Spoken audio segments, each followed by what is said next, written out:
પહેલા તો જોરદાર નાદ બોલાવીશું. આપણે બધા શિક્ષકો છીએ અને શિક્ષકોની તાકાતનો પરિચય વિધાનસભા નજીક છે.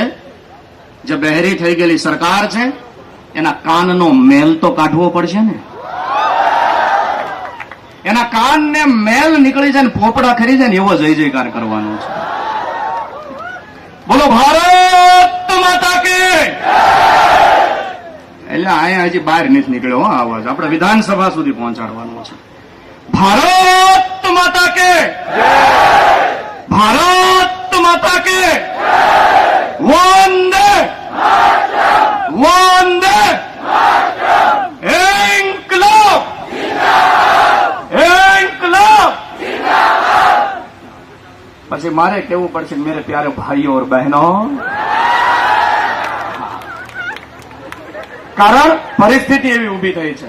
અને પહેલા તો સૌપ્રથમ અહીંયા ઉપસ્થિત તમામ અમિતભાઈ, અન્ય ધારાસભ્યો, યુવરાજસિંહ, જ્ઞાન લાઈવ એકેડમી, પલક આઈએએસ એકેડમી તથા મારા લડવૈયા વીર ક્રાંતિકારી યોદ્ધાઓ, આપ સૌનું ખૂબ ખૂબ હાર્દિક સ્વાગત છે.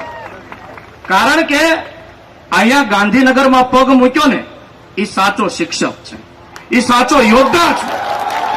અને ખરેખર તમારી જનતાને ધન્ય છે કે તમે આ ગાંધીનગરમાં તમારા હકની લડાઈ લડો છો. અને ત્યારે મારે મારા વાતની શરૂઆત અટલ બિહારી વાજપેયીની કેટલીક પંક્તિના કેટલાક અંશો છે ત્યાંથી કરવી છે કે ભારત સિર્ફ ભૂમિ કા ટુકડા નહીં, जीता जागता राष्ट्र पुरुष है. भारत सिर्फ भूमि का टुकड़ा नहीं, जीता जागता राष्ट्र पुरुष है. हिमालय उसका मस्तक है तो कश्मीर उसका किरीट है. पंजाब और बंगाल दो उसके कंधे हैं तो कन्याकुमारी उसके पांव है. पूर्व घाट और पश्चिम घाट उसकी विशाल जंघाएं हैं तो कन्याकुमारी के पांव को हिंद महासागर और सागर जैसे उसके पांव को पखारते हैं. भारत सिर्फ भूमि का टुकड़ा नहीं, जीता जागता राष्ट्र पुरुष है. ये अर्पण की भूमि है, ये तर्पण की भूमि है, ये वंदन की भूमि है, ये अभिनंदन की भूमि है. ये तर्पण की भूमि, तर्पण की भूमि, वंदन की भूमि, अभिनंदन की भूमि है.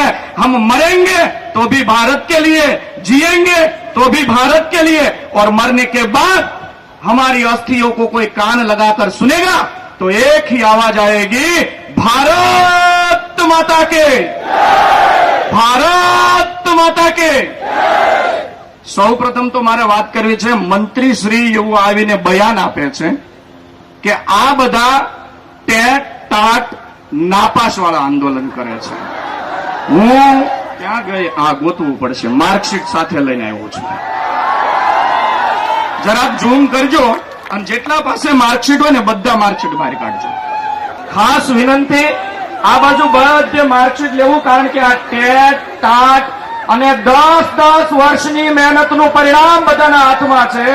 અને તમે એમ કહો છો કે પાસ નથી થયા એ આંદોલન કરે. બતાવો, મંત્રી સાહેબને બતાવો, તો જ ખબર પડશે. આ બાજુ ઝૂમ કરજો જરાક, માર્કશીટ, નામ, નંબર, તમતર જે આવે ને લઈ લો.